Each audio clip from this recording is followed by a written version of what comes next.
Thank you. Good evening and welcome to the May Policy Committee meeting. Madam Chair, do you wish to call the meeting to order? Yes, please. We will move to roll call. Ms. Swarthmore, present. Ms. Witset, present. Ms. Williams, here. And Ms. Dolay, here. Thank you. Next, we'd like to approve the minutes from the April 10th meeting. Do we have a motion to approve? Okay. Ms. Williams, we'll put you as the first. Do we have a second? Second. Ms. Witset, thank you. Okay. Moving further into our agenda for presentation and discussion of policies for a first reading. This evening, we have moved our order and we will be addressing that first reading policy 204, attendance. We have a group of high school students with us who will present their ideas and recommendations regarding policy 204. Dr. Marseille, would you like to introduce with us? Yes, I won't steal the thunder because they are going to introduce themselves.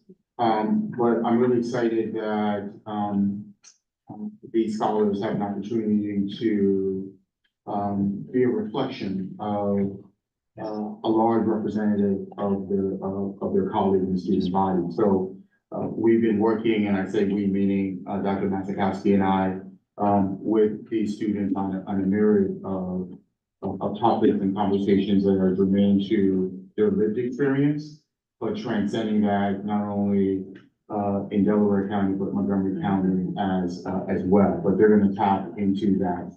This is one of many ways in which we are committed to allowing space for student voice. Not that it's the only place, but we felt that if you're going to think about being a change agent, then it's important that we create the space for students to present to those individuals that have the influence to have a significant impact on not only their lived experience, but the lived experience of their colleagues. So out of all the topics we could talk about, in which we had more opportunity, we identified one specific area, policy 204, that is specific to one of our strategic pathways. So they've been working, researching, collaborating, sharing this information. They shared a little bit at Abington when we were there with a group of students from Montgomery County as well, who presented a myriad of other topics that were germane to what was happening in their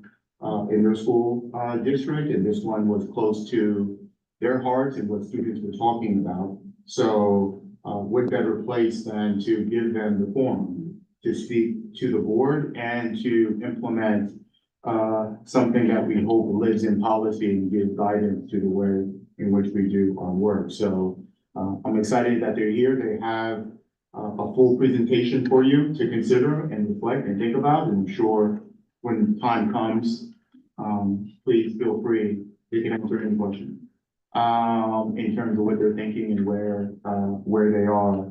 And then they'll share with you some other work they've been doing across Montgomery County as well. So with that, who do we want to start with first?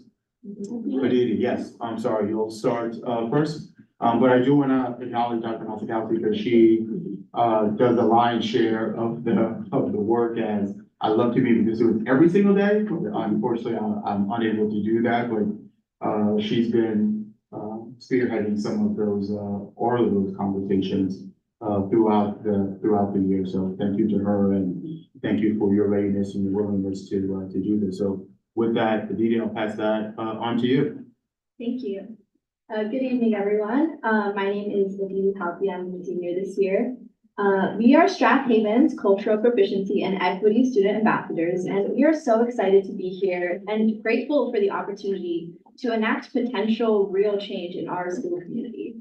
After many meaningful conversations with this group of students, we have decided to come forward with a policy change that we believe will alleviate some of the burdens on our fellow classmates. We will be presenting on WSSD student wellness awareness, building upon attendance policy number 204 with the goal of alleviating stigma surrounding mental health.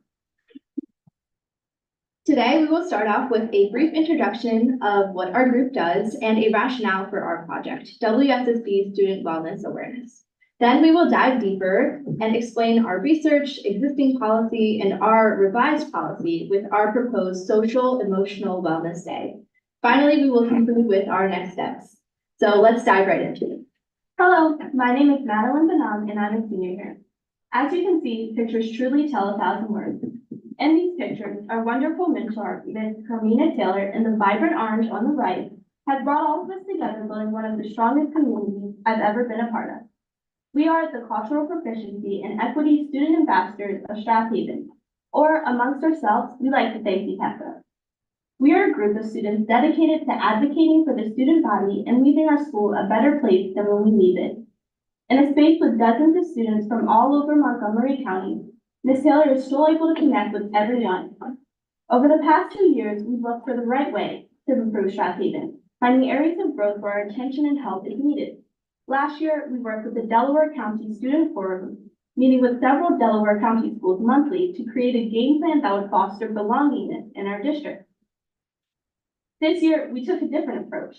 With the tremendous help of Dr. Marseille, a spearhead for the program at his former school district, Cheltenham School District, we were able to join the CPESA program comprised of 8 other school districts in Montgomery County to start an initiative to improve our school's cultural proficiency, diversity, equity, and inclusion. Every other month, led by the amazing Ms. Carmina Taylor, we sit down and share the research we've conducted, conclusions we've made, and where we plan to go before our final presentation. Thank you today for listening to the thoughts of our CPESA team.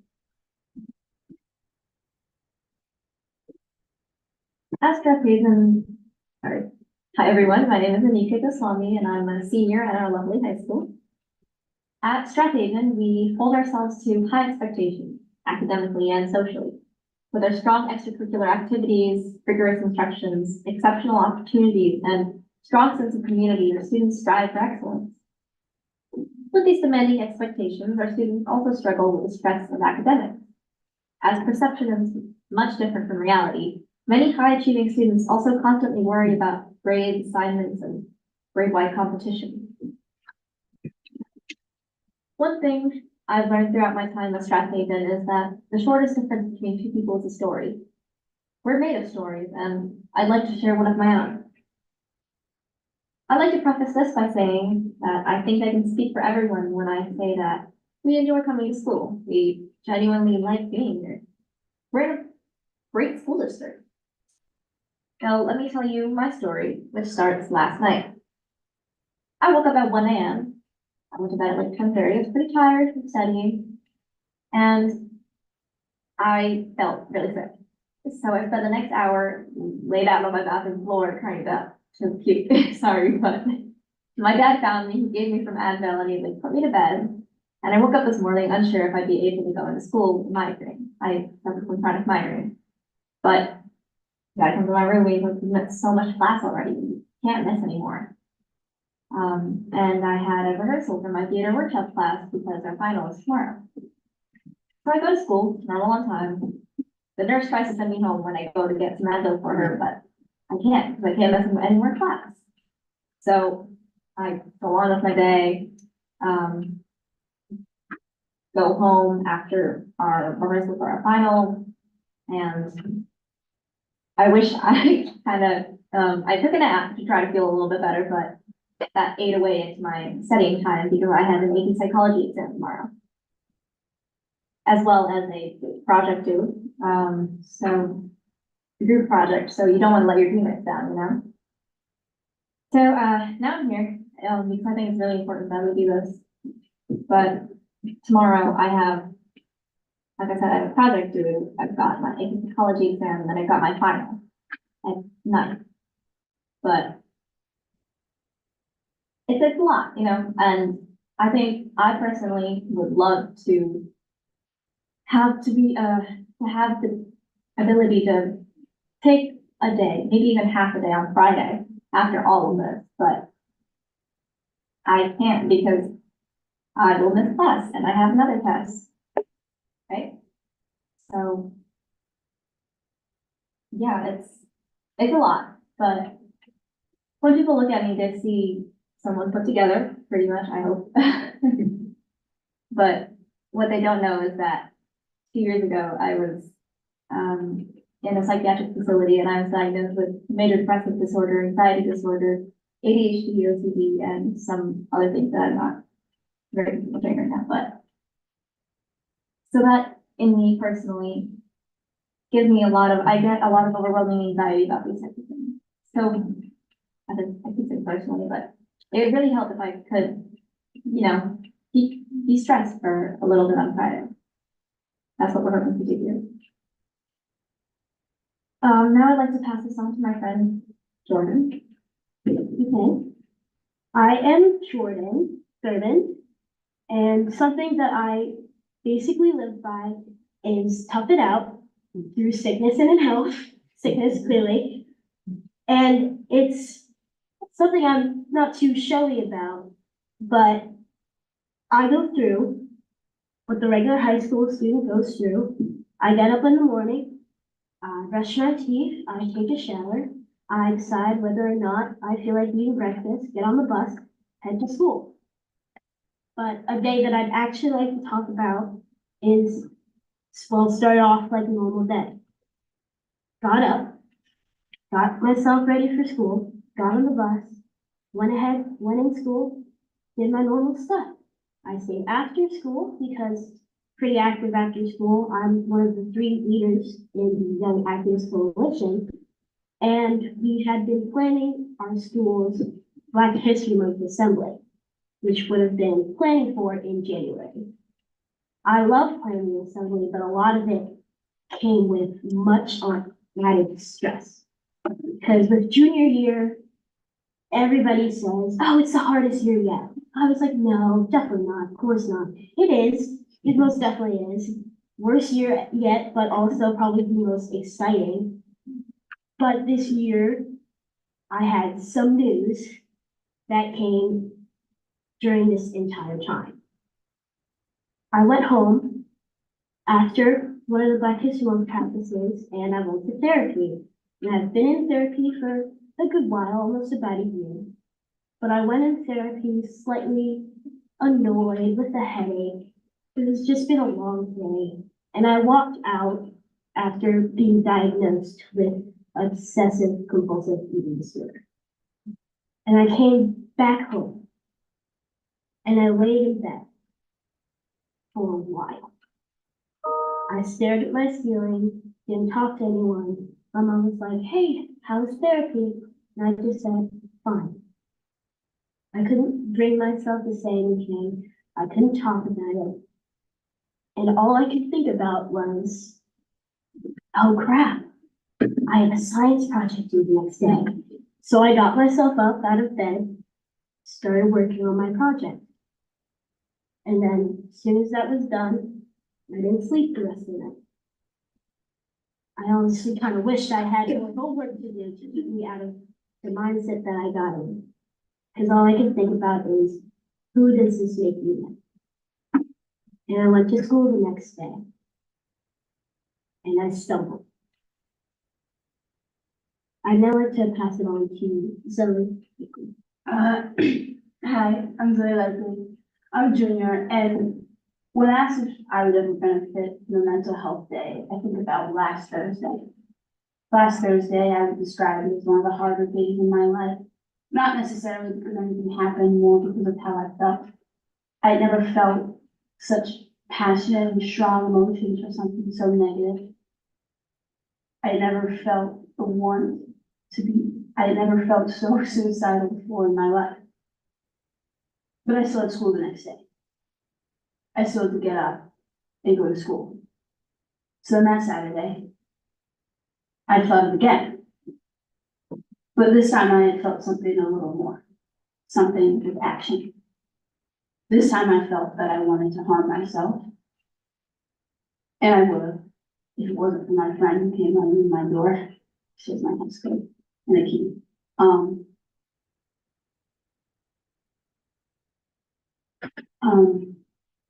And if it wasn't for that Saturday wasn't enough. I still had school that Monday. I didn't really have any time to process it because I had a test that Tuesday that I was really worried about. And then I have other tests and I missed a lot of school generally because I've been kind of sick recently. So when I went to that, so I went to school that Monday and I had gone to the guidance counselor because when your parents find out something like that, they want you to check in with your guidance counselor. And I checked in the guidance counselor who would recommend an outpatient program. I couldn't think about anything else other than not how to get better, rather how much of an inconvenience it was. Because at any time, this was when I had to feel that way. Because I had tests and I can't just stop my life forever. I can't just take a break, take a pause. It's not how that works. It felt more as an inconvenience and I wasn't prioritizing my health and maybe I still don't. But that's probably what I think about most. I just want to take a moment to thank everyone for sharing their story. It is really powerful and brave for people to share their own personal stories with others. So these are only 3 stories that we heard today, but this represents some of our student voices. And mental health is clearly an issue that we have to address and bring to the light. Hi, my name is Iris Chang and I'm a senior at Strathaven High School this year. So we have an obligation to look out for students, and that obligation comes with mental health. And as we've heard, it's not academic validation is big in our culture today, and we all understand the importance of academics. It's not to take away from the importance, but we also want people to realize that everybody's life is different. Everybody goes through struggles, and we want to bring that to light. And mental health is something that we should address. Making sure that people feel heard and understood is an important step to building a stronger community in our school district, and making sure and wellness days really speaks to this mission. And this is why we're bringing this up today. It is not only saying a wellness day isn't only saying that, we are here for you, but it's actually showing in action that we want you to heal. Healing takes time, and we are encouraging that healing time. So today we want to take a closer look at the attendance policy itself.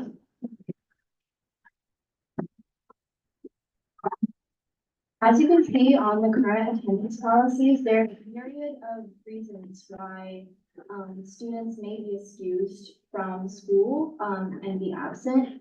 And so one thing that is glaringly missing from this acknowledgement of health and family emergencies and authorized school activities is the acknowledgement of student mental health and mental wellness. And that's something that we hope to acknowledge today.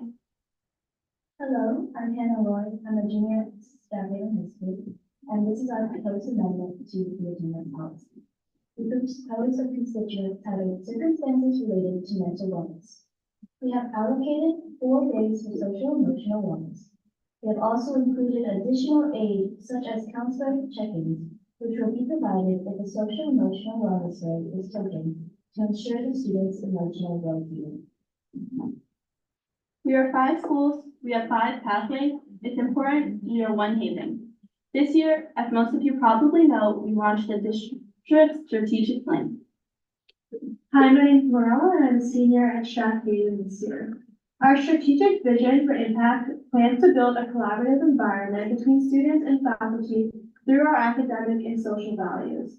The 10-year vision for Strathaven was conveyed through interviews, surveys, classroom visits, and several group discussions. We must prioritize a safe, social, physical, and emotionally aware environment for all students in order to achieve this goal. I'd like to take a minute to reiterate our last sentence in this WSSD vision of impact. It reads, quite simply, each of our schools is a haven that is reflective of our community's values, a cornerstone of our neighborhoods, and welcoming, inclusive, and accessible to all. So we should make this vision a reality. Our 4th pathway, titled Wellness and Social Emotional Competencies, is in direct alignment with our initiative. We say that we want to create an environment where social emotional health is equally important as academics. Recognizing a social emotional wellness day is a crucial step in the right direction.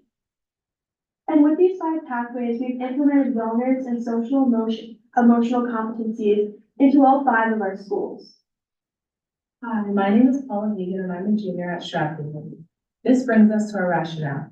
We chose to focus on social emotional wellness days for 2 main reasons. First, it is in direct alignment with the recently implemented WSSD strategic plan and our pathway for social emotional wellness competencies. As we found, one of our high priorities is creating a safe physical, social, and emotional environment for every student. Second, based on national, state, and local data from right here in the WSD community, there is a need for our policy, and it is crucial to creating the emotionally safe space that Stratford desires to be. Hello, I'm Josiah Robinson Leary, and I'm a junior. We began our research by first reviewing WSSD current attendance policy number 204. We then researched other school districts publicly prepare audits. We obtained evidence from several health and science academic sources, including the CDC, MedExpress, Illinois Mathematics Academy, and the Mayo Clinic. In our research, we utilized various forms of national, state, and local data to further support.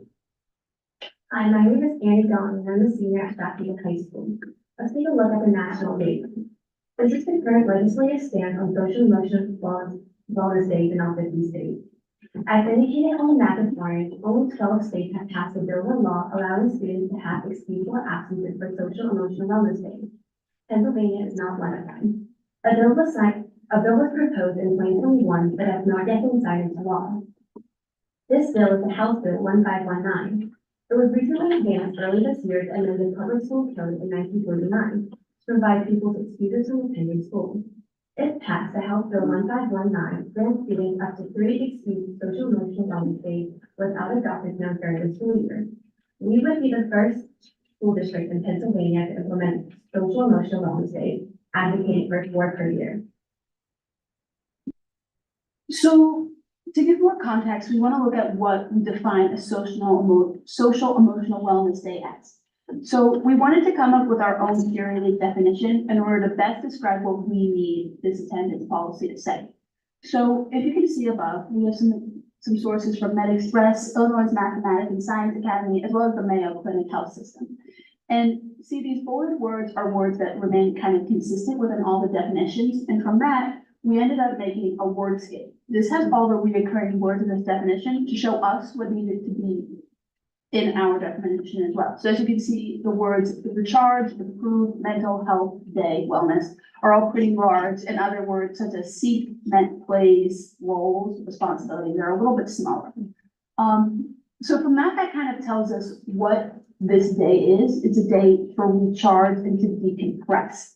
And so from that, we as a team came up with a definition. It was kind of a long process. It was very lengthy, but we wanted to make sure we included every single aspect that needed to be in it. So from that, we came up with the definition. A mental health wellness day is a period of time, 1 to 3 days before further care is required, aimed to reduce an individual's stress and ground students before returning to their high pressure environments. This can be as a result of adverse mental health, emotional well-being, or personal circumstances. If this time is taken past 4 days, most likely further care will be needed to support this individual. So it should also be addressed, some of the language that we chose to use. It can be argued about a high pressure environment. We looked at data from students that we'll go over a little bit later that kind of defines it as that high pressure environment. And again, this is something that can be debated. Some schools are high pressure, some schools aren't. But specifically looking at Strathaven's academic rigor that a lot of their students end up following, we felt that that was an important vocabulary used to use. Counties all over the United States are beginning to implement mental wellness days into their attendance policies. We've highlighted a few school districts above: Third District in Ohio, San Francisco Unified School District in California, and Naperville School District in Illinois. While each policy varies based on student needs, there are certain guidelines we'd like to implement as well, such as meetings with school counselors and other support systems. According to Condition ABA, an organization composed of board-certified behavioral analysts, 80% of high school students endure school-related stress on a daily basis. However, peer-reviewed, very well-mined mental health insight reveals that 56% of parents have allowed their children to take off due to mental health. While we realize that national data to support our points is an important factor, we also wanted to make sure that we recognize the ideas and feelings of our body. And so we decided to ask by making surveys, one for students, one for staff, and one for parents, trying to gauge the want and need for mental wellness days. So as you can see here, we have our first question, which is of two that are extremely important, asking, do you believe having mental health days as an excused absence option would be beneficial for students? And the majority across all three surveys said that it would be beneficial. Our second question states, how many mental health days would be allotted to each student? Highlighted in green is 4-year, yellow 3-year, red is not, and blue is as many as needed. So looking at the graph, you can see that the largest group that responded none was in staff. We thought that was an important statistic to highlight. But what do you got from like looking at parent, staff, and student surveys? The largest option I showed was 3 to 4 days a year, which was the most popular. As you can see here, we have some survey feedback, which are direct quotes from each of the surveys. And a common theme for apprehensions to this policy was one of them being students will abuse. And while that is a possibility, we do have specific deterrents put in place to avoid that situation, such as once using a mental health day, your counselor will be in contact with you. And should it be consecutive amount, then further action will be taken. And then we also have people asking, well, what if this is self-diagnosing? I personally believe that it's not self-diagnosing, it's self-regulating. Because when you have the level of maturity to recognize that you need a break to be able to put your best self forward the next day and the next day, that means that you are mature enough to have this right. And it is a right that we all should be supporting. But I'd like to also recognize that, yes, again, some students will abuse it, but that doesn't mean we should take it away from the population or not acknowledge the population that does need abuse. So we would like to reiterate that this is enforcing, this is like highlighting the importance of academics because it's clearly important within each student's lives for them to be stressing about it, for them to be making time for it. So we understand the importance of academics, but on the same side, we're trying to shine light to the underside that no one else sees, which is the mental health side, how it impacts each student's lives. And we want to shine light on that, and we want to solve that problem instead of just closing our eyes to it. So representatives of the student body, specifically SEPESA members, are asking that school board members solidify their commitment to social wellness identified in Pathway 4, as Marilla has mentioned previously, of the strategic plan to recognize social wellness days as excused absences in school district policy. Now's the time to make Strath Haven a safe haven. As we work to continue our goal to break the mental health stigma in our school district, we also have a lot of exciting work ahead of us. On May 18th, we will be traveling to Norristown High School for a summer help for other SEPESA participants in the Montgomery County. There we will listen to their presentations and ideas of our fellow student ambassadors, and we will also present this presentation. On May 23rd, we will be traveling to participate in the Pennsylvania Legislative Black Caucus Youth Panel in Harrisburg to spread our idea on mental health awareness and attendance policies on a state level. Thank you for your time and being part of this pivotal step in our mission. Thank you.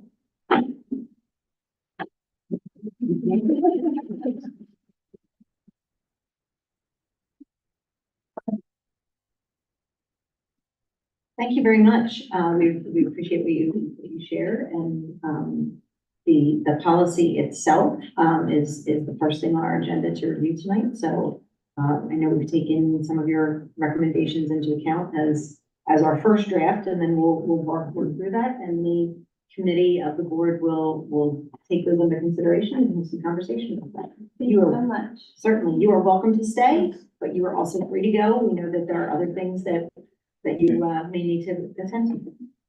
Thank you. Thank We love them to stay because I think there's gonna be questions that the board had, and because they haven't seen the proposed location. Sorry. But if there are individuals who have to leave, absolutely, but I wanted them to stick around to at least if there was any clarifications the board needed as part of the presentation, and then dive into some of the recommendations that were made as part of the first read. Could I just say, I know that some of you may need to go after listening to the exams and so forth that are coming up. So if you're not able to stay, I simply, there's a lot for us to talk about when we get to the policy. I wanted to thank all of you for the work that you've done.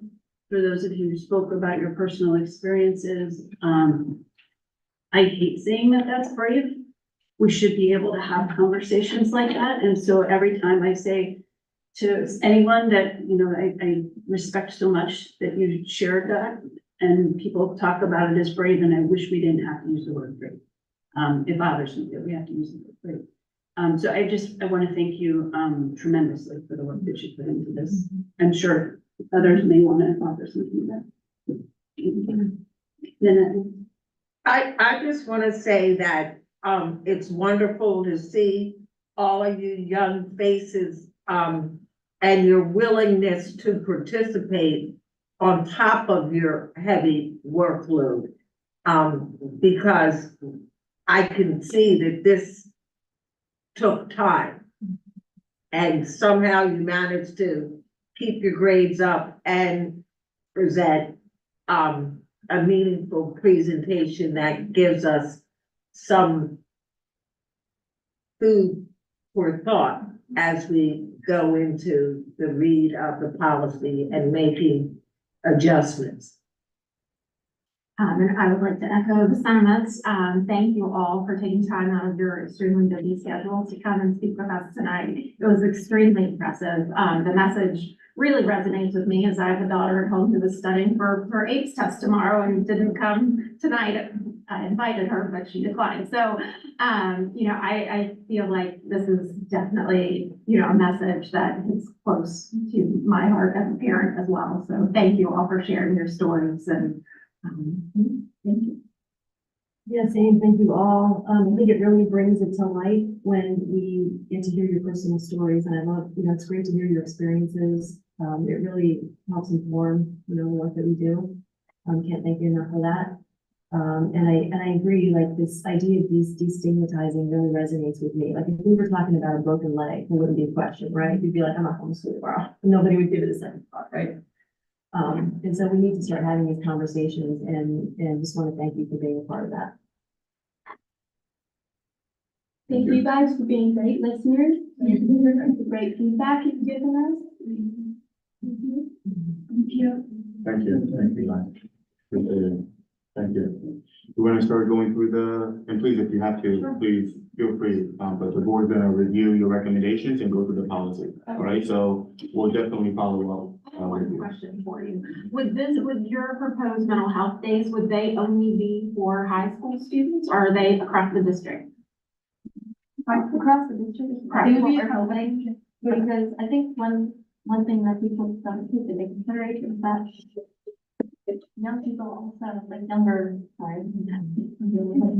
people also have bad needs where they need to take a break. I have a little sister in 7th grade, and sometimes she came home yesterday from school, she was crying, and sometimes, you know, I was like, what's up? And she was like, I don't want to go to school tomorrow. I know. I also think that if it's implemented in the younger, all throughout the district, then that helps to break the destigmatization. Oh my God, I'm so sorry. Stigmatization? Destigmatization, that's definitely not right. There's destigmatization, throughout the district, at least in our part of the community, if like a younger student, like a sixth grader could say like, I need to take a mental health day, not only is that maturing themselves, again, it's breaking the destigmatization. And I can see where even in K-5, where you have special needs children that wake up and have a bad morning. And to expect that child to pull themselves together and to put their best self forward for the rest of the school day is sort of setting them up for failure. So their parents should be able to say that the child is taking a wellness day. Just to like cover all grounds, we do understand that it takes a level of maturity to understand feelings and to like make this decision as well. So I just wanted to reiterate that there are like a lot of guidelines and steps that do have to be in place for this to officially become a policy, and we are aware of that. We just think that we should be giving this opportunity to express themselves and their emotions to everybody. So are you asking for a separate policy or for this to be included into policy 204? In addition. Yeah, it's an amendment. There's a clear list of absences on, what we showed in the PowerPoint. And I think it would be really powerful for us to include, those, like, the social emotional wellness day, and that include the word like mental health in that, policy. So it is firmly acknowledged for, future strategies. And we'll bring back to Ms. Williams talking about, like implementing all throughout the district. The other thing to consider is that especially with K-5, a lot of times they have a lot of big emotions that they can't handle correctly. That if they can take that time at home and then possibly recoup with the counselor after to try and explain that, I think that could be really beneficial towards those much younger people than we are. I also just think it's good to start from an early age, to start talking about big emotions and figuring out what to do with them. And like, if that's taking a day off, then you should take a day off. And it will help by starting young to destigmatize mental health, because if this is what they've grown up knowing, that, hey, I'm not doing so well, so I need to take a break to recuperate, that's going to be with them when they enter the adult world.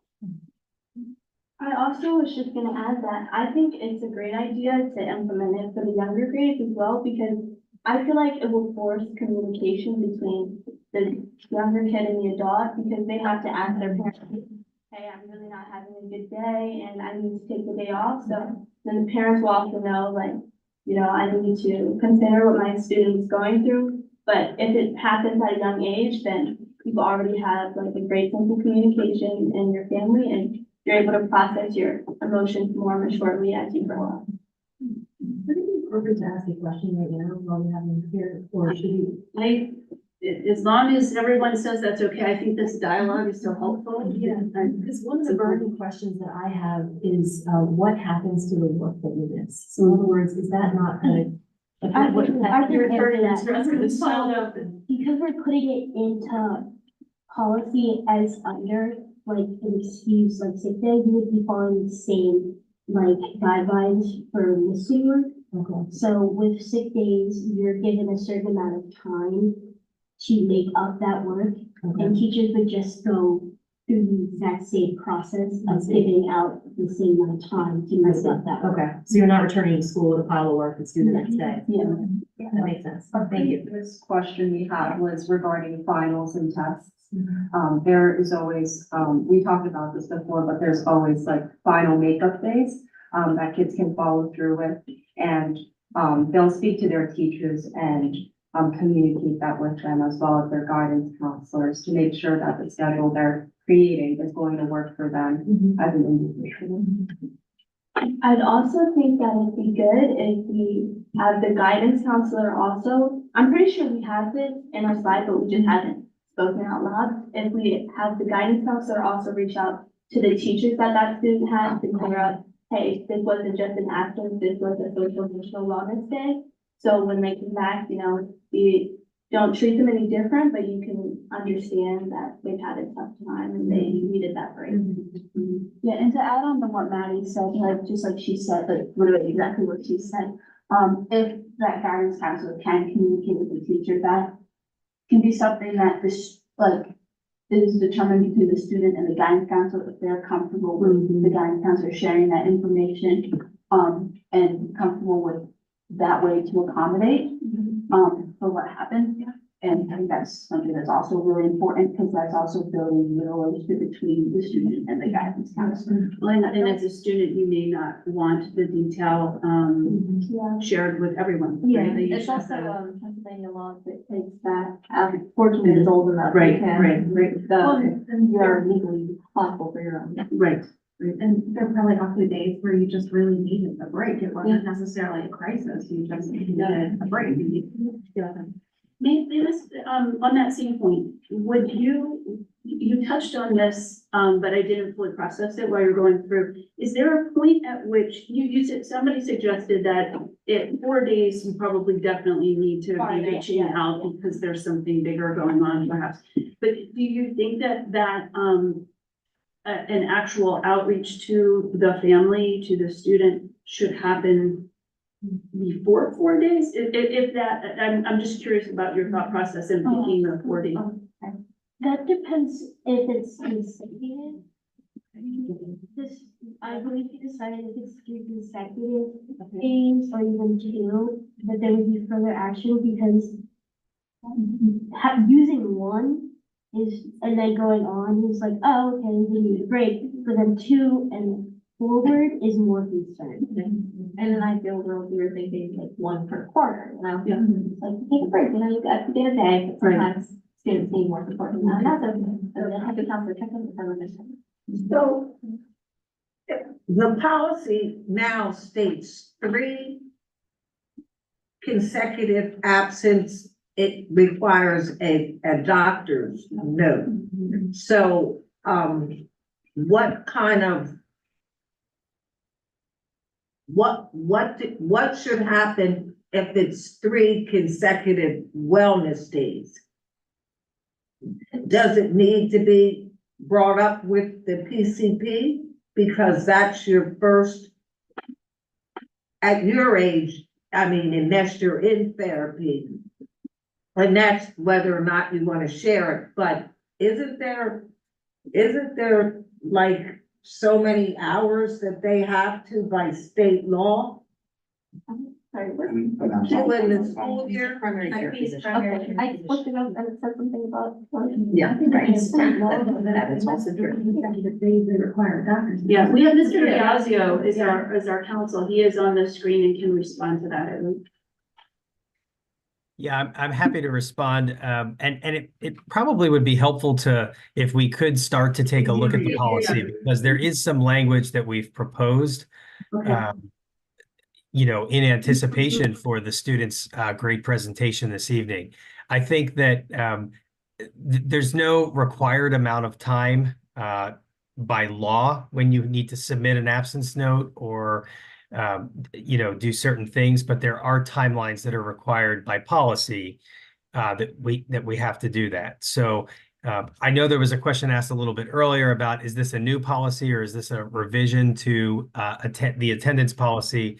And this topic fits really nicely within the existing framework for policy 204. And if we scroll down here, as the students noted, there are a number of categories of absence, excused absence, that are permitted. And at times we, you know, in parentheses, we put qualifying language.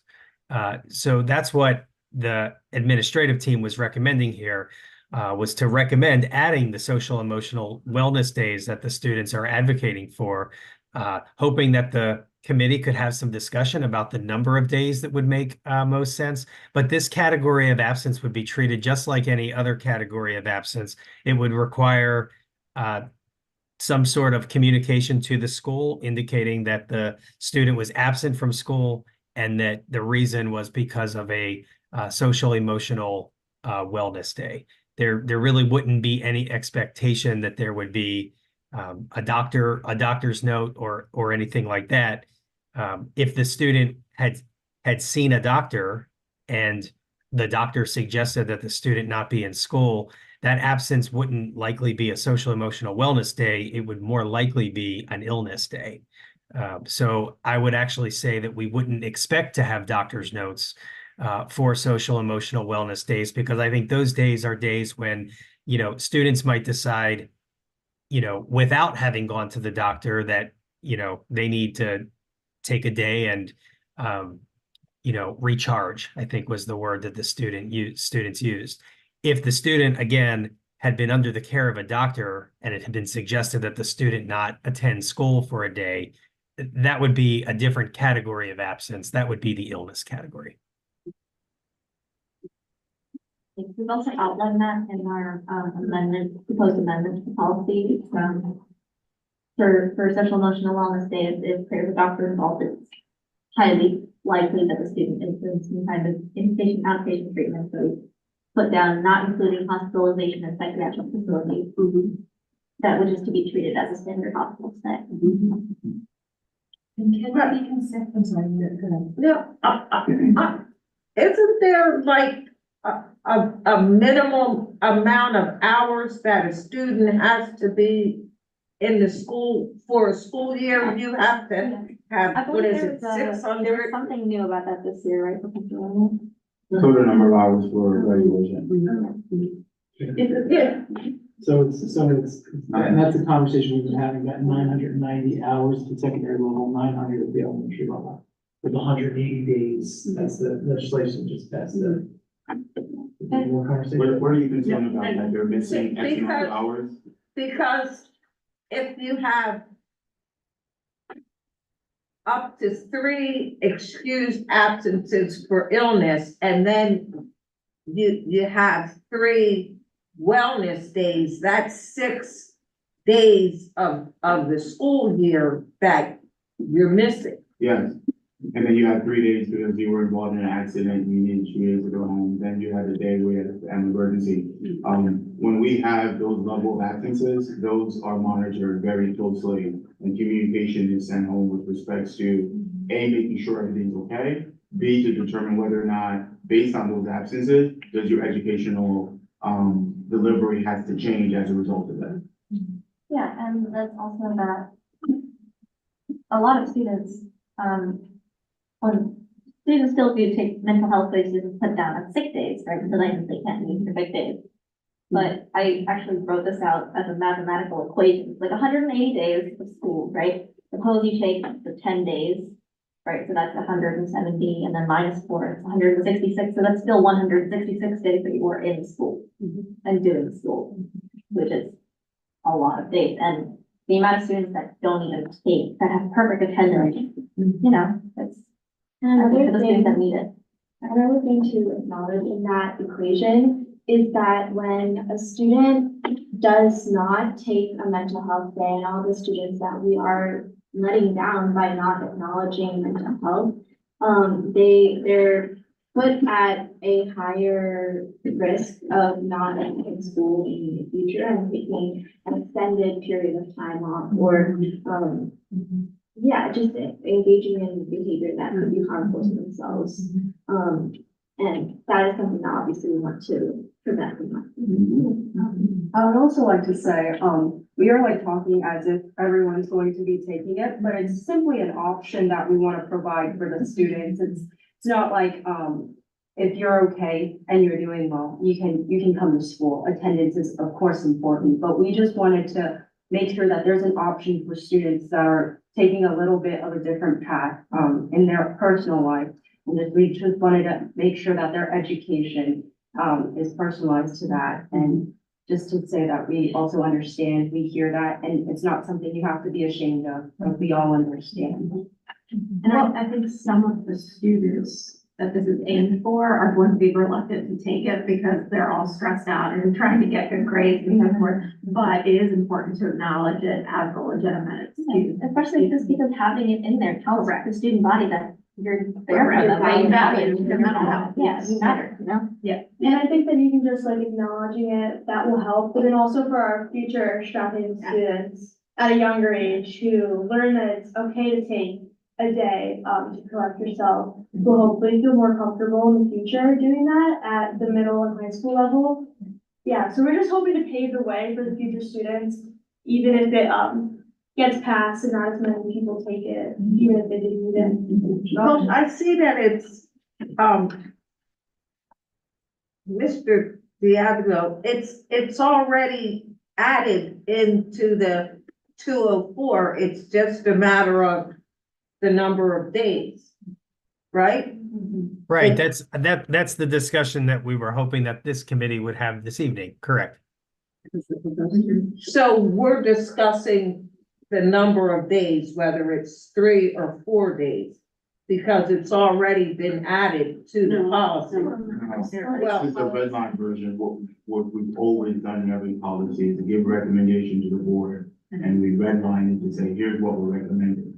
We open up the conversation to what are your thoughts about that recommendation? So we'll. So you'll discuss. And then the board will vote at our last meeting, or at the end of May, the whole board will vote on approving. But I'm asking right now, do the 4 of us agree that this should be a part of the policy?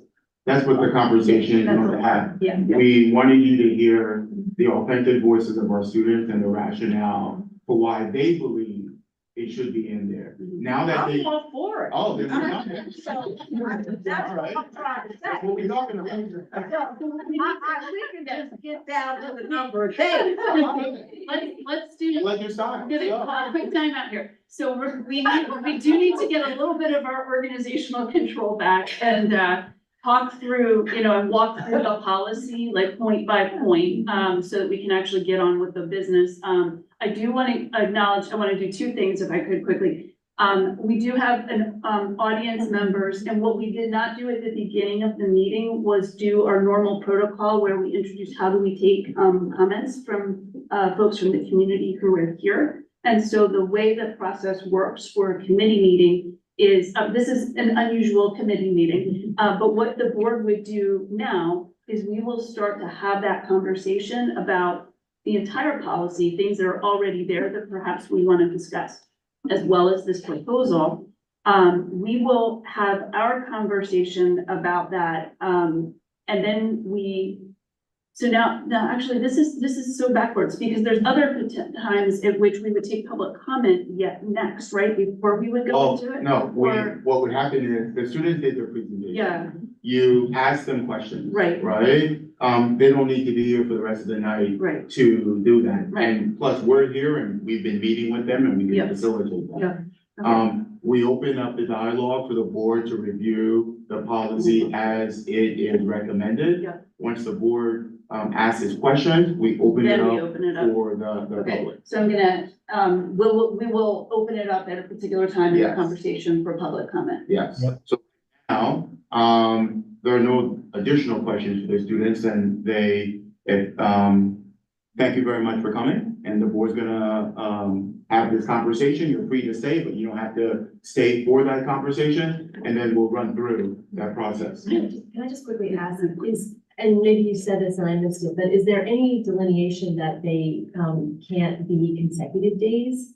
You know what I mean? Like, can they be 3 or 4 in a row, or can We're saying that, for the student, if they feel like they do need multiple things, that would be provided, however, at a certain point, and that the amount of days is still open for discussion.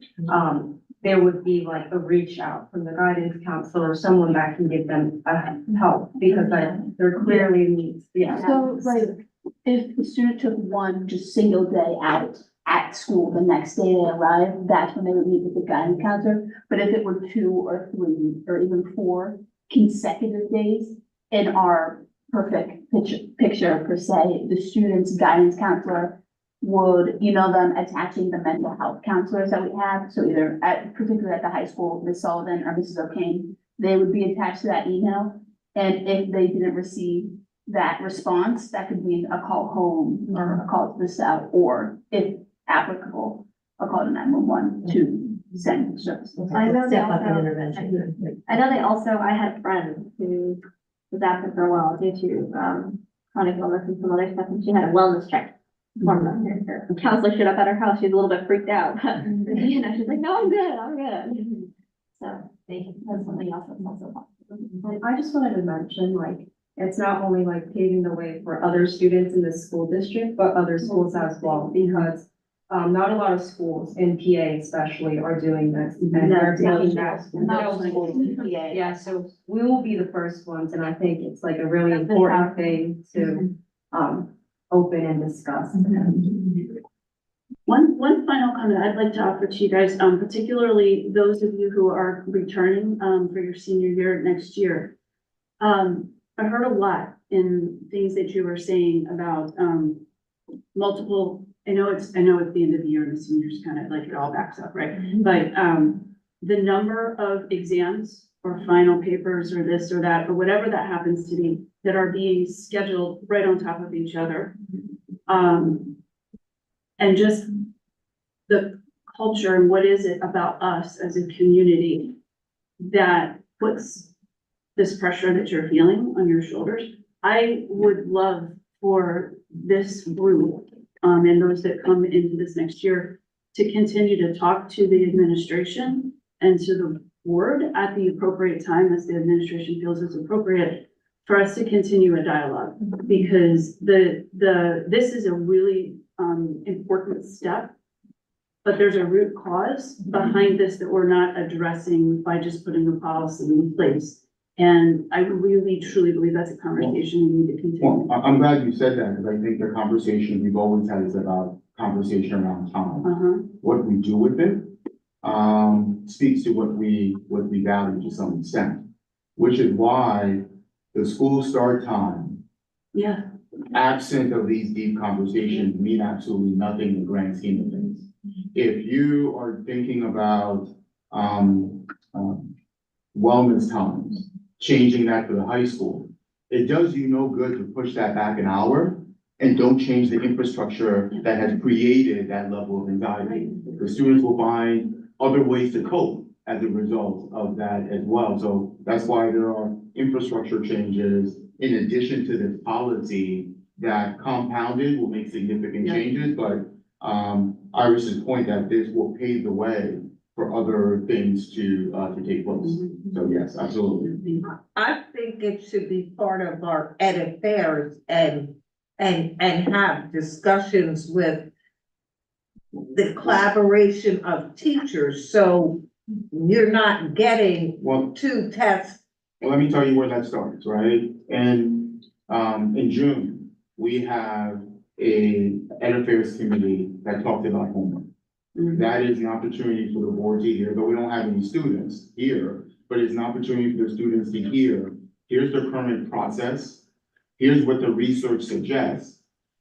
Is that something that interests the board in terms of wanting administration to seek further clarity about? Then we identify a group of students who would be willing to work with us, same way that these students, so that you can hear their voices and say, well, it does no good to then give me 4 wellness days, but yet and still I have 16 hours worth of homework. Right? That doesn't help in terms of that process. So that is gonna be, that's an example of the fact that we're gonna have that conversation. And to your point, Ms. Walkman, that there are underlying items that perpetuate this cycle. And it's all about breaking down the system to supporting to our students. It's important that their voices matter because your policies, right, shape their lived experience. And their lived experience right now is what they just shared. So now you have a choice in terms of, will you hear that voice and will you make the accommodations necessary to support that? Just to like briefly say, I just think there's a difference between like academic encouragement and pressure, and it's a fine line. Like, as someone who enjoys academics, like I personally really enjoy academics and it's encouraging, but sometimes there's pressure. And I think there's like teachers and like as an environment, we should encourage it and we should like understand its value, but also not like force it or pressure, and just make sure that the students are heard as well. And also, to add on that, I just want about that fine line between encouragement and pressure. I don't think the pressure part is something that just comes from high school. I think it's kind of ingrained in school, I would say, like from the beginning, like in third grade. I'm the kid that missed a week in second grade for a bad asthma attack. And my parents, my mom kept me out of school because they kept saying I had to get back to school because I had missed so much school. And the anxiety of that, she's like, "Dude, chill out." It's in second grade here, but so I hear this for sure. So do we wanna Yeah. start the Yeah. board? Walk me through. Yeah. Mr. Diazio, you wanna walk us through, the policy? Yeah, I'm happy to do that. So policy 204 is here.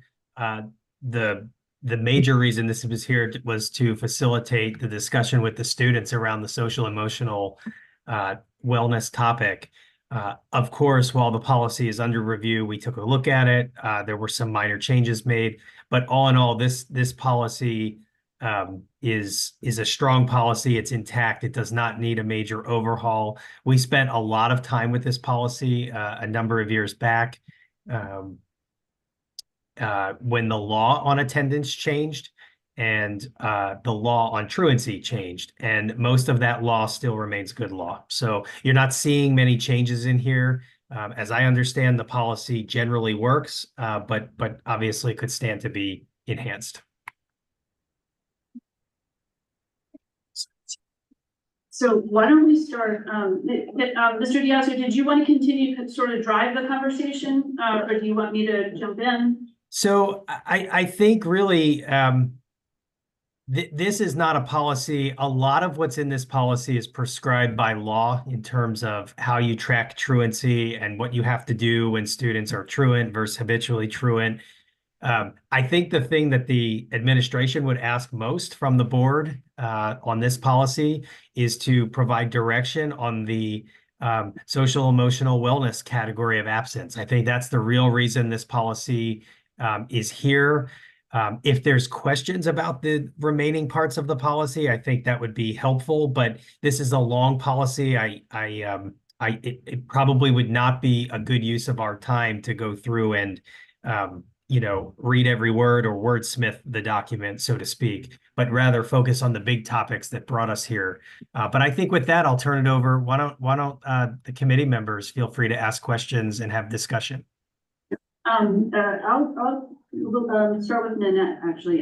So Nanette, you already shared some feedback. So in terms of adding it in as an approved absence, you wanna take it from there? It sounds like you support it.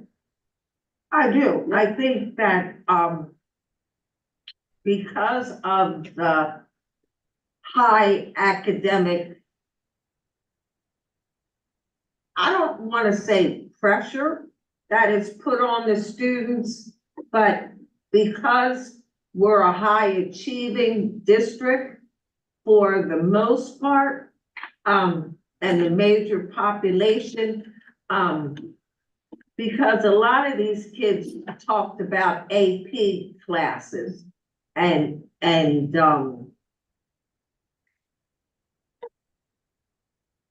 I think I heard one student mention that it could be one per quarter. So that way you don't run into consecutive days. Because I think with consecutive days of wellness, is that because of how some households are set up, what if the parents don't know that the child is taking these days and then they get a call from the school that says, hey, your daughter or your son has been absent, and they came in and said that they had taken 3 wellness days, and then the parents are emailing the board and saying, why, how did this happen? So they would still have, the parent still has to actually submit the thing in the school, Empower School, or submit a note that For it to be, says. for it to be recognized as an excused absence. Yes. So let me share with you that at the building level, you monitor, attendance. You're an assistant principal and you're monitoring and you run your daily or weekly attendance. You know, as an assistant principal, you know your children.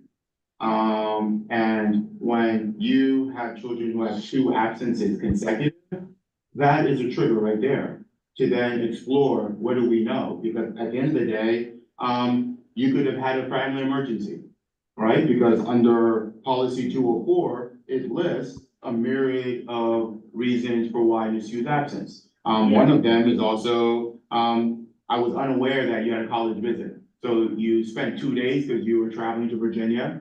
And I'm like, oh, you've been out for 2 days.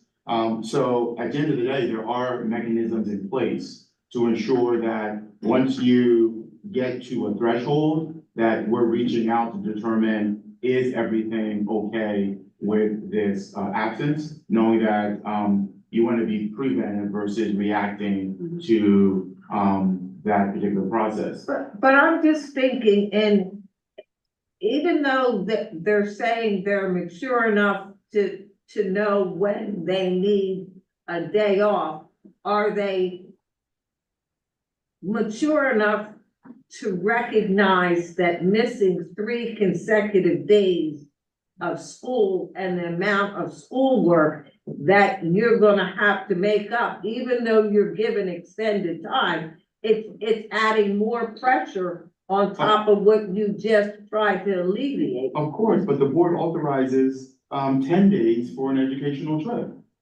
It's still the parent that's gonna have, I mean, the Yeah. student can express, I feel like I need to take a day here, or it's day 2 and I'm still not feeling it and I'm not ready yet. The parent is still the one who's gonna have to authorize, like, no, you're going to school or you're staying home. The student on their own, it's unexcused if they were to do that without a parent, authorizing it. And I also think the students know, these students that are the ones that are gonna be stressed out when they return to 3 days of work, like, they know that going in, you know, like. Well, our students are very sensitive. Yeah. With, what it means to be outside of school, which is why, one of the conversations eventually will come up is the practice put into place with, bona fide religious, holidays. That was a big conversation in year 1 of my tenure, with the extent in which students who feel that the school system doesn't appropriate the enough resources for them to, I have to decide and choose between my religious beliefs and my educational attainment. So there's so much pressure that I am not going to recognize my religion. I'm not going to take the day off, even though it is in an excused absence, because they feel the pressure of what does it mean to miss a day and what that cascading impact is. So there are ways in which we have to, not just the policy, but look at the procedure at the building level that accentuates that unfortunate set of beliefs or concerns that the kids have around that. So students are very mindful, many, large about, okay, I can't miss these many days. And what does that mean? But it's also an acknowledgement to say that, which is why I say to athletes, missing 1 or 2 days of practice will not significantly impact your performance. Matter of fact, the research supports that more rest creates greater gains. So we want to be able to encourage that and help students manage that process and help families make a decision, right? So when my daughter says, I'm really stressed out, right? And I said, what's your ability to navigate through school? And I need a break. And I said, fine, let's recuperate, right? Let's think about what that means for some of those assignments. We'll submit a note for that. But I think it's important that that's conversations that occur with families when it comes to this particular social wellness day in terms of making sure that it's excused, the same way it would, be with a recovery from an accident, a death of a family member, and a family emergency, a pre-approved college visit, a pre-approved religious instruction. So there are a number of ways in which the, Mr. Diazio explained that, the heart of this conversation is not necessarily the policy. It's been in place and there are procedures for that. It is the board recognizing, do you want to put and recognize social emotional wellness as an excused absence? Because there's 11 that you've already authorized, as an excused absence. And that's what I'm saying, that I personally think that it should be the 12th. That it should be the 12th, Yeah. but I don't agree with 4. Okay. I think that it should be 3, because I heard her say that it's gonna follow the same procedure and policy as if it was a sick day. Didn't one of them say that it would follow? I think there was conversation about what does it mean for work? And how students make up work. The policy for any of these, already exists in terms of how students are provided accommodations for when they miss a day. So whether it's for social wellness, whether it's an authorized school activity or any of the other 10, there's already procedures in place that provide accommodations so that they don't feel as though I'm out on Monday and then the next day you come in on Tuesday and everything's piled on top of you. Yeah. Yes. So I just think that it should be 3 in the year unless you want to say, my colleagues, 4 because there's 4 quarters in the year, but not specify that it's 1 per quarter. They can take them consecutively or individually, but they max out at 4. Let's see what others think. I mean, I think it makes sense to do 4 just because they're 4 quarters. And, we can always come back and revisit it, right? In a year or 2 if we think that we could narrow it down a bit. But I mean, I think that that's kind of what they were asking for. And, I don't think that's reasonable, 1 per quarter. And that's my personal opinion, but. No, I agree, and I really like the fact that, a touch base with the guidance counselor is baked into it. I feel as if, I mean, I may be naive in saying this, but I feel as if that is gonna deter people from just blanketly doing it. They are gonna have to sit down and have some accountability for it and have a conversation. So I think that was a really well thought out addition to it. I mean, I'm on board with Well, that. will there be like, I don't know if this is putting more work on the guidance counselor, but, or the assistant principal, will there be like a documentation or no? You don't have to have that for unexcused absence, right? This would be an excused absence. So the only documentation that would be needed would be the parent note, the call into school to say, my child's going to be absent from school today. And you might, just like you would say, they're sick today, they're on a college visit today, they're recovering from an accident, they have a doctor's appointment. The response is, my child's not going to be in school today, and they're taking a social emotional wellness day. I would caution the board, the committee, with 2 things. I really don't think it's practical to set a number per quarter. I think that would be an administrative nightmare to try to implement.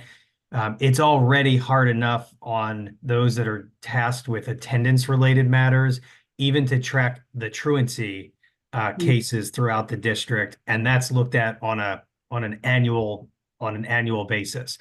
I don't think there's really any practical way to start taking these absences and there's a long list of excused absences and putting them into categories in terms of this many per month, this many per quarter. I just think that would be setting our folks up for failure.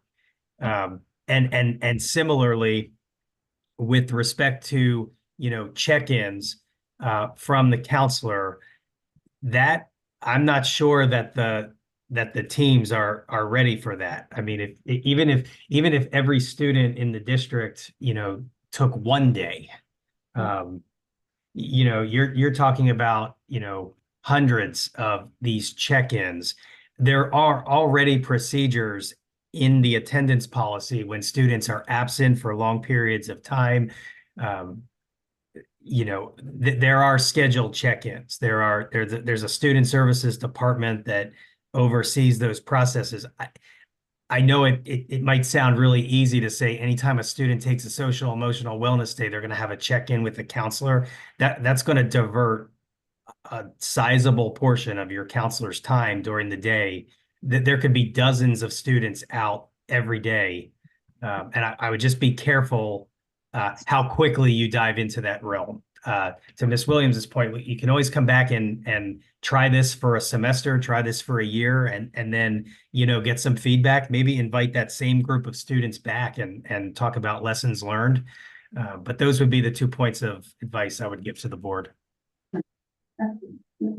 I'm comfortable too with keeping it at 4 because of the quarters and giving that, opportunity, for the student that just, as you get towards the end of the year, needs the end of when everything starts to pile on, and like you said, not to say it has to be by quarter, but it allows it for that, so. Yeah. And other concerns of the policy. Can we cover a couple other items within the policy? Sure. Yeah, absolutely. I'm gonna jump into some of the comments I saw.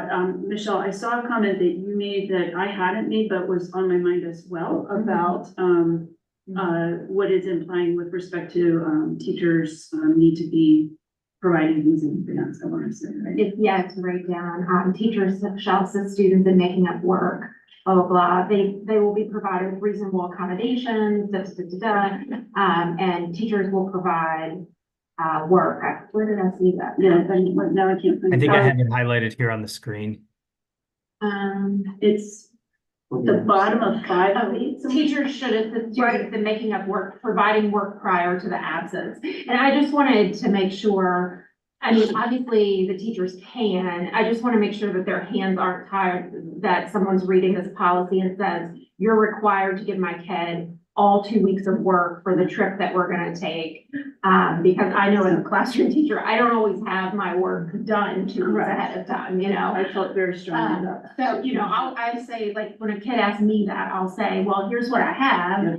Follow along with us on Schoology, and then when you get back, I'll fill you in on anything else that you missed. So I just want to make sure that they have the latitude to do I that. think this language that I just put here might be helpful. I think that word applicable should probably say possible. Because different accommodations are appropriate and possible in different circumstances. I think that's a great comment from Ms. Williams. Ms. Dillard, you had a couple comments as well, and I'm not sure if some of them may have been answered already, but if you want to jump into that. Yeah, I mean, the big one that I wanted to bring up, some of them were just sort of a typo here and there or something like that, but I'm hearing you say that's not really the purpose in looking at this particular policy. We're kind of trying to hit the big point. So one thing I wondered is if this would be an opportunity to circle back to the conversation about classroom practices around diverse religious holidays. And I know Dr. Mercer, you just mentioned that, we talked about that discussion came up when we approved the calendar, things that we can do maybe that might appear in an AR that would create the conditions where perhaps students would return from an absence for a religious holiday to have an assessment that day, or, not have two on one day, the day following, or I'm just throwing out examples, but just ways that we can honor, some of what those families spoke to when they talked about, not necessarily wanting the holiday to be on the calendar or needing it to be, but just having these practices in place that could better support them should they be absent. So I didn't know if that was an appropriate and I don't know, this is more speaking to what happens after they're absent rather than the conditions before the absence. Does that make sense? So I'm not really sure. I think what, it's not policy driven, it's building driven. It is, the conversation we had was, there was significant inconsistency in the way in which accommodations were provided. So for me, Ms. Dole recognizes that and did A, B, C, or D. Then, Dr. Conley does not recognize A, B, C, or D. And students wanted, when we had this conversation in year one, Dr. Matzakowski, the conversation was, things are in place, people do them, it just varies between classroom to classroom. So their request to, high school administration is, can you get everybody on the same page or rowing in the same direction from that process? So we felt like, okay, that's something that high school administration should attempt to address, because for many, when we met, they're like, oh, when I come back, my teacher does A, B, C, or D. And the others was like, what? Well, when I come back, they don't give me any of that. Why? So I think it is a lack of consistency and continuity that exists, and not necessarily in the language here. So that's a cleanup for us at some of the building levels of creating that common understanding. Yeah, I mean, after we had that discussion, the question was, where would that conversation best take place? And I recall mention of policy and an AR. Well, if the board wants to write a policy saying that teachers will do A, B, C, and D, then yes, it can be that specific. Well, that would be our role, right? That would be your role. That would be stepping on, I mean, I thought that, so again, I didn't know if this was the time for it, but we definitely spoke of an AR that would kind of address those concerns. Would an AR be helpful? Administrative regulation for which one? For anything related to an excused absence in terms of when students come back, or specific to bona fide religious holidays? I'm guessing that it could honestly be both. Is it helpful to have the board express through, well, see, that's not the board though, that's the administration putting the AR together. I think what we're hearing. So what I think before the board goes down this, these set of, yes, is that, you need more information.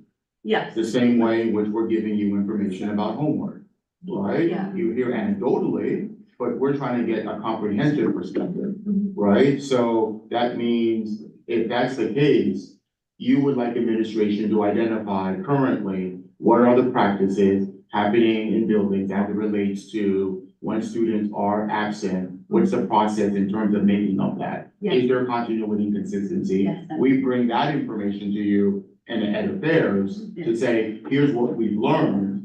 And then from there, the board can say, either A, it seems like there's something in place and things are happening. We'd like you to codify that, or the board said, we would like to take a stronger ownership in this work and codify it in administrative regulation, so that it doesn't become whispered down the lane and it becomes etched in. This is our collective practice. So then is that AR, I mean, is that like, where would it be connected to? Is it to this policy, or is it, is there another policy that more, speaks to? That's a good question. I don't know if it sits in one of the 100s or 200s, with respects to work. So this policy here, 204, this policy, I think, already addresses some of those topics. So in that same paragraph that we were just talking about a moment ago, the policy language does talk about rescheduling assessments, deferring assignment deadlines, and other accommodations. I think that's exactly what we're talking about. I think it's really hard for a board, though, to direct what those accommodations should look like, because it's different at different levels. It's different in different levels of courses. So the general guidelines are there that teachers should be working with students when they are having excused absences. where possible before the absence. If you can give them the work, that's great, but also think about rescheduling assessments, deferring deadlines, rescheduling due dates, things like that. That's all part of this policy as a general framework. I think really what should happen is building administrators, when this policy is revised, will probably need to have a conversation with the staff in their building to say, what does this language mean to us? And what's my vision as the leader, the administrative leader of this building? What would I like to see in my staff? I really think it has to be building driven and principle driven, as opposed to board driven. The board directive is, we want to see this flexibility. You could as a board take the position, not saying that you ever would, but that, staff members should not give work before assignments, and students should be excused from absences when they are legitimate absences, but they still need to make up the work, and the due dates are the due dates, right? That's within your authority to do. What the board is saying in this policy is, no, we want to see flexibility. We want to see teachers working with students. That second paragraph that was added right before the tardiness to school even extended that accommodation language to extracurricular activities, co-curricular activities. And the board is really expressing its desire that students really shouldn't have consequences, and staff should be looking to help students when they are absent for excused purposes. So I actually think your existing policy language does what you want it to do. How that language plays out at the building level, though, to Dr. Marseille's point, might be a topic that additional data needs to be gathered and maybe presented to the board in the appropriate forum. Yeah. I remember when my son was at West, Dr. Milgram had a policy for people taking vacations, family vacations, like for a week to Disney, and it's during the school year. Like, the teachers were not required to make it a packet of work for those kids to do while they took a family vacation. And now I assume accommodations were made for the catch-up work, but you're talking about elementary school. Mm-hmm. So I don't know if that was building-wise, or it was just a policy that Dr. Milgram had for West as the principal. So this policy, is it going to have an AR with it? Or it's just the policy because the policy is so thorough and it has legal, like a lot of it is driven by legal definitions of certain things. So what I think I've heard is that before we go the whole way to say we think that perhaps we would want to see an AR to help codify this one provision that we've been talking about. Dr. Marseille, you recommended that you come back with some data for us to understand what is the practice, what is happening, to what extent is it different across buildings, what extent might it be different within buildings, so that the board can then understand and come to a conclusion as to whether we're looking at it and thinking, oh, it does require a little bit more guidance, or it doesn't. Yep.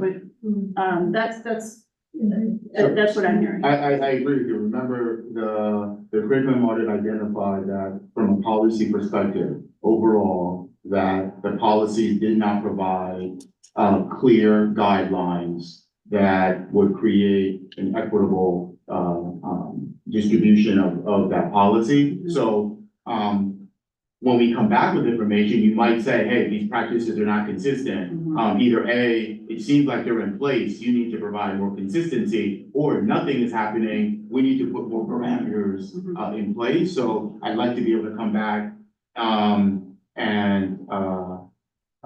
bring that to the board, so you have a sense of what that looks like. The same way in June, we're gonna say, here's what we're finding out, in terms of what our current practice is and what the national data says. Then you can come back and say, well, we'd like to hear more from the way in which the students led surveys and said, okay, what does that really look like, and come back to you with that information. So I can do that.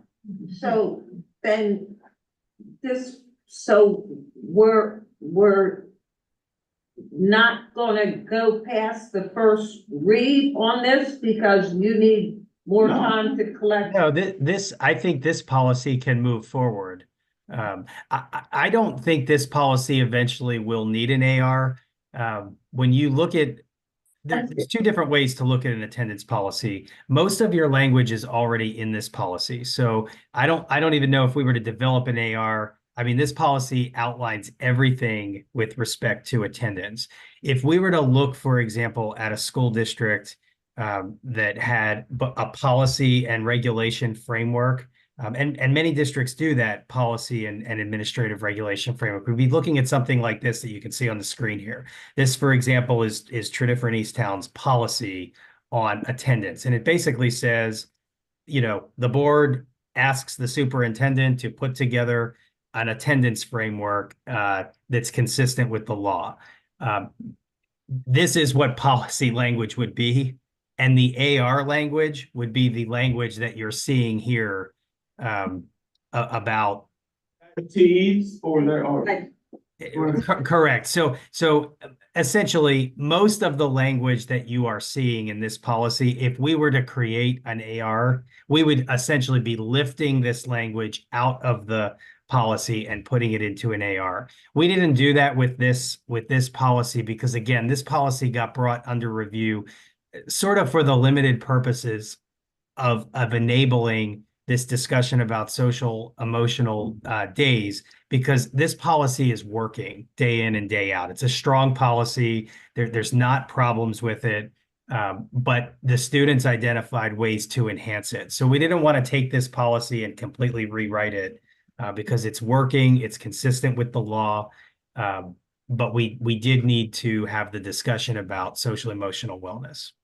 If I may though, I'm not, and I don't want to, but I'm not sure it's working for everybody if, I'm sorry. No, the policies are. Well, what I'm getting at is that, if this is the policy that addresses practices around diverse religious holidays, what I heard from the community members last spring is that it's not working for them. So that policy would be a school calendar policy, in terms of the day, right? The days that, this is about individual students and what qualifies as excused absence and what the processes are for tracking absence and reporting it, frankly, because there's reporting obligations to PDE on an annual basis. I don't think this is the policy that would talk about, you know, what days do we recognize as holidays, or anything like that. That would more be the school calendar, the school schedule,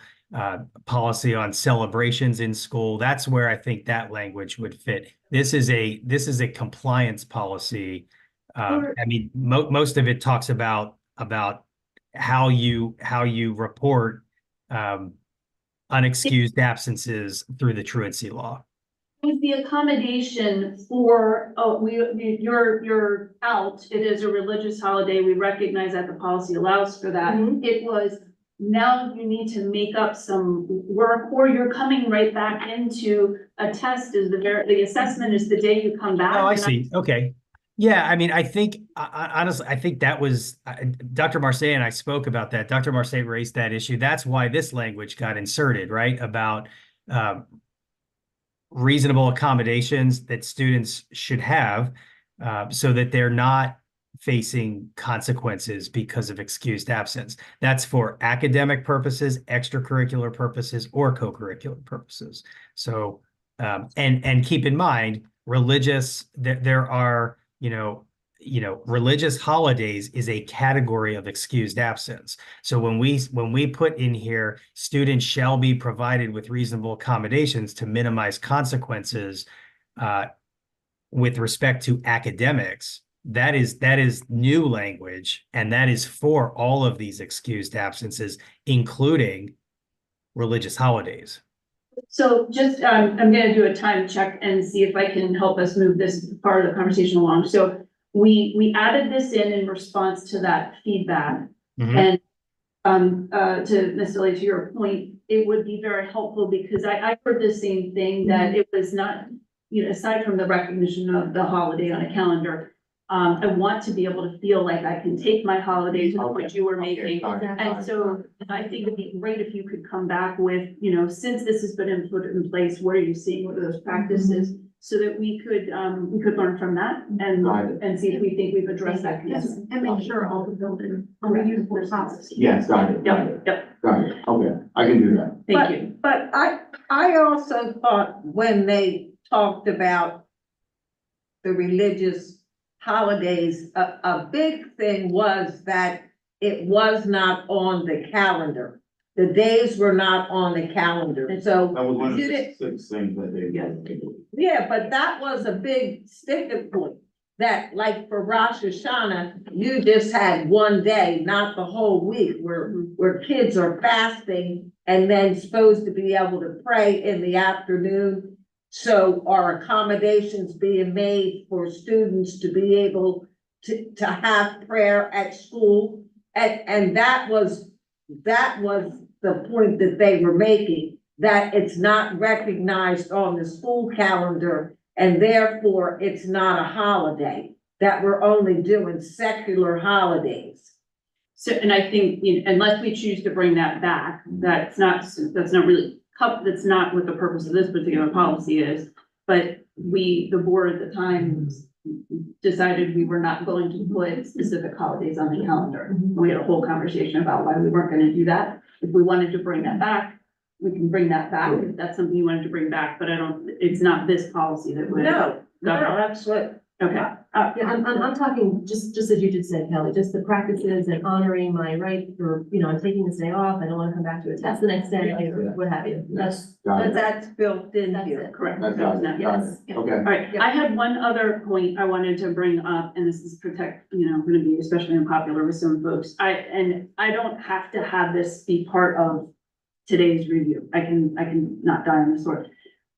I think that the 10 But you're days, not bringing it up. I'm gonna bring it up anyway, but just see if like others wanna die on this sword. Yeah. 10 days of excused absence for a, trip, that may or may not be educational is, I think, excessive. I think that's a lot in the span of the school year. I looked at multiple districts and they're all over the place. They're all over the place, anywhere from 5 inclusive of college visitation in Lower Merion, to 20 in, TE, which 20, which was insane. Those behind it. No, we're not. Oh. What I did really personally like was with the Higgins, they limit it to 10 school days. However, it's a 5-day limit for non-school sponsored travel. So they were taking it essentially and saying, we're gonna give you 10. If one of those happens to be a school event, sometimes we do the overseas sort of things or what have you. 5 of those can be school sponsored, 5 of them can be school sponsored, but only 5 of them 1 week for your family trip. That's my personal opinion. I think that I feel responsibility as a school board responsible for the education of our students, that to take 2 weeks off so you can simply have a family vacation feels very excessive. But it does say pre-approved education board. It does, but And there's requirements that speak to what that, smart, I'm trying to look at you, and it does describe what that is. It does. I Yeah, think. so when you're going to your homeland and you are visiting, and part of that tour is to understand your historical background and heritage and all that. Yeah. And your family has identified, here are the experiences I'm taking my child through for the next 8 or 9 days. Right. Those are the explanations we get as a district to kind of understand, okay, is this really sightseeing, or is this just really an opportunity to really engage in that type of discourse? And I have to tell you that these are very, very, very, very, very, very far in between in terms of the total number of times that they happen. Say that, tell me more The about. number of times that a parent would take this experience Uh-huh. is very few and far in between. So it's not one to die. No, I'm saying that I don't have any records that show that I have a significant concern about this. That's what I because mean, yeah. 10, 20, 30, 40 people are taking it. Now, if you would like, I go back and say, over the last calendar year, how many families?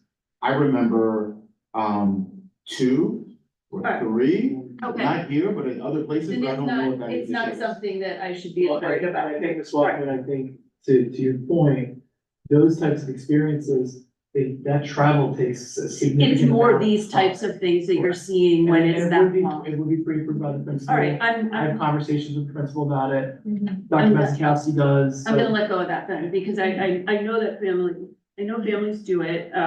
What the 10 days was, what was really bothering me. But if we don't see that as an issue in our district, then I'm gonna let go of that. Okay. All right, Community comment? we Or do, no? here's, we have a community comment. Yes. Okay. So I know that.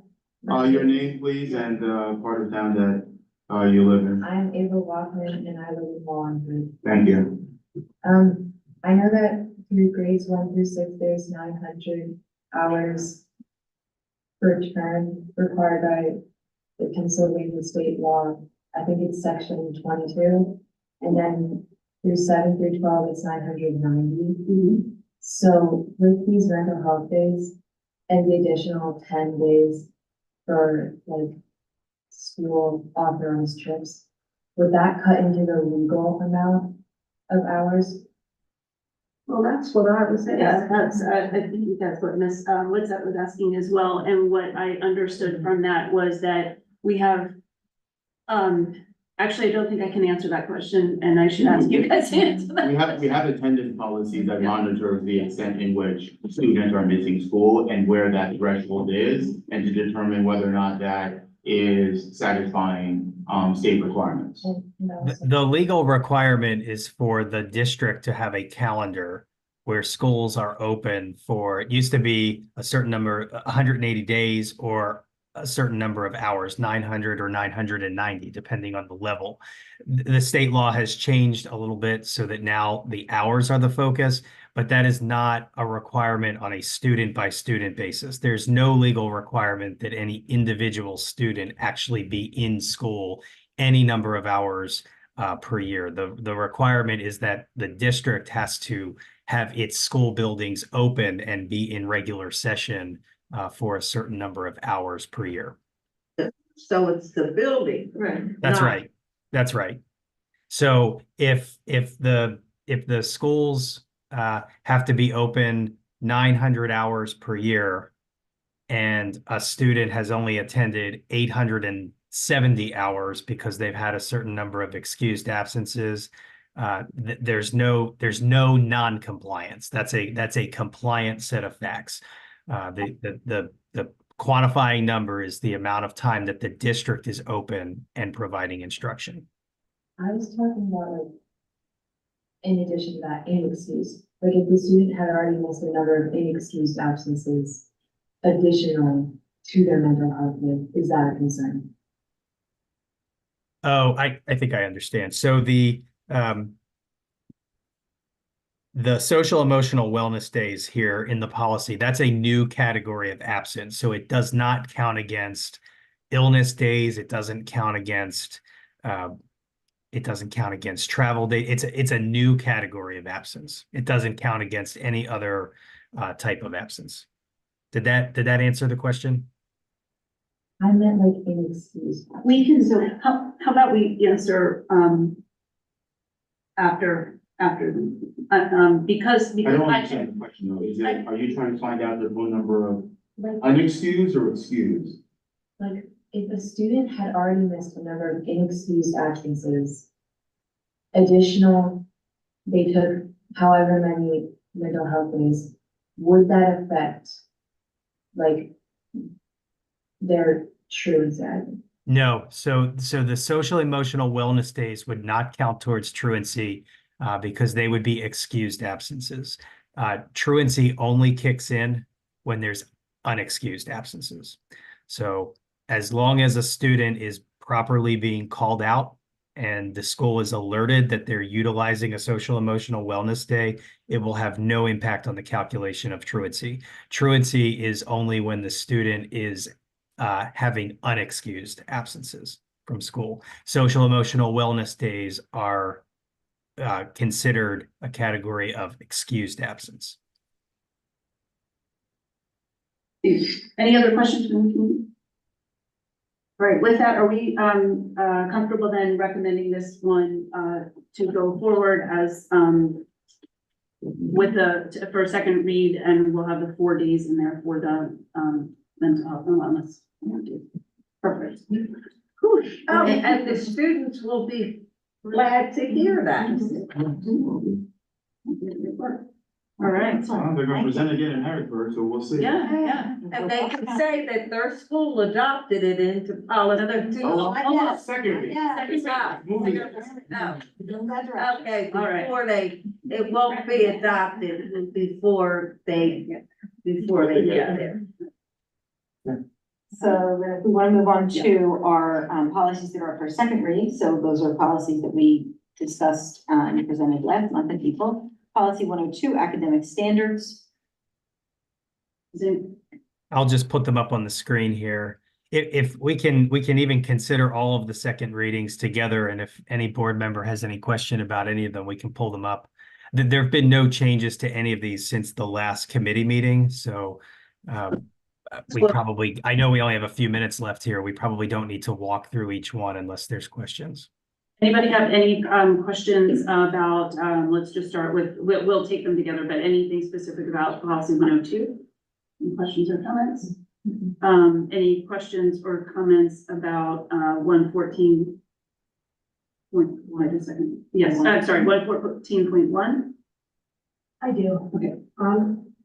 I have a question regarding the individual subject acceleration. So, and I didn't ask this last month because I assumed this would be covered under the policy, but then thinking it through and having conversations, it sounds like it may not. So should there be a circumstance where a student or family wants to bypass, say, like say at the high school level, the standard sequence of courses, say in science, and I'm just curious to know, would this policy apply for that, to address that issue? And if not, should we consider adding language or tweaking the language so that it would apply? I don't think that this policy, and I think Dr. Sandberg kind of spoke about this last month, while it's applicable K to 12, the applicability of this policy at the high school, this is not really going to be relevant at the high school. This is more for, because at the high school, course selection is students, there's many different tracks you can take. It's not like you take this course, then you take this course, then you take this one, or you're in first grade, now you're in second grade, you're doing second grade math, now third grade math. The concept here is when students are in a grade level where they need to be accelerated, you move them forward a grade level worth of work. This is not meant to alter or bypass the course selection process at the high school. I think that's more of a question about the program of studies and, maybe the graduation requirements policy. I'm not sure where that would fit. I'd have to think about that. I think that's an interesting discussion we could have, but I don't think that fits or was intended to fit in 114.1. And I'm aware of the question that you're posing, because I've heard the same from there are families who know how to advocate to move around and get some accommodations at the high school level for that scope and sequence, but it's not written in the silver guide, let's say, we'll put it that way. But if you know how to work through it, you can make some things happen, which does not feel equitable But it sounds like there's a different path we should take if we wanted to, have further conversation about that, probably through the ed committee, and understanding, Mr. DeGazio, how did you say it? It was either scope and sequence or I'm not sure, unit versus a study, I'm not sure how you put it. Yeah, maybe the program of studies, The silver guide. Silver guide, I think it's a silver yeah. matter maybe, okay. Okay. Yeah, so tweaking this, it wouldn't be advisable then to kind of tweak this language so that, classes that aren't necessarily sequential would apply. That's not really advisable to do that within this policy then, is that? That's correct. Okay, all right, yep, Correct. got it, thank you. Any other questions then about 114.1? Any questions about the accompanying AR on that one? Questions about 913.1 policy for the AR? None? Okay, we're okay then, advancing all of these for, final read then to the board. Great, thank you. Oh, I'm sorry, any public comment on these particular policies? No? Okay. You got a question on here, did you get it I answered? did, yeah. Okay. Thank you for joining us tonight. Our next meeting is Wednesday, June 12th, same, time, 7 o'clock here in D226. And if that's all, then we can adjourn the meeting at 8:50.